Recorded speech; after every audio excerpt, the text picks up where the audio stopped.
The latch was old, rusted, unreliable. I told myself it was nothing.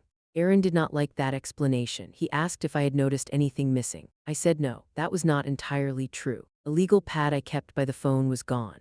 It had contained only reminders and grocery lists, but one page held notes from work, file numbers, initials, dates. I had convinced myself I misplaced. Aaron did not try to convince me otherwise. He simply said, "If anything else feels off, you tell me immediately."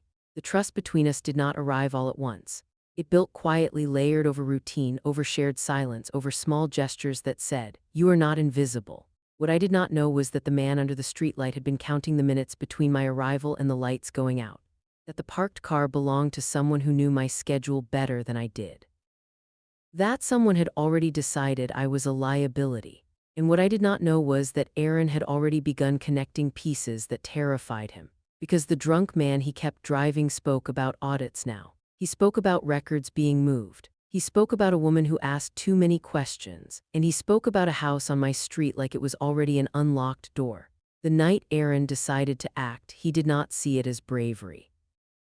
He saw it as the last chance to keep another person from paying for his silence. And by then, trust was no longer a choice. It was the only thing standing between routine and catastrophe.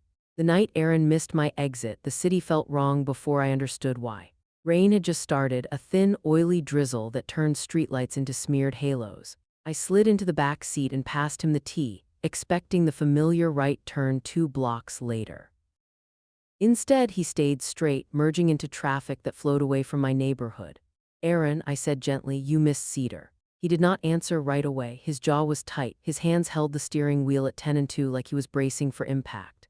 "I need you to stay calm, Lydia," he said, "and I need you to listen." My stomach dropped. "Where are we going?" "Somewhere we can talk without being seen." Fear has a sound. It is quiet, sharp, and immediate. I heard it in my own breathing.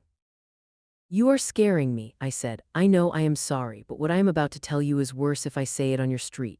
He turned into an empty office park long closed for the night. He parked beneath a flickering security light and shut off the engine. The sudden silence pressed in. Aaron turned to face me fully. "Do you know a man named Victor Hale?" he asked. The name hit me like a dropped file. I had seen it in the archive, not often, but enough to recognize it. I swallowed. "I have seen the name." "Why?" He exhaled slowly.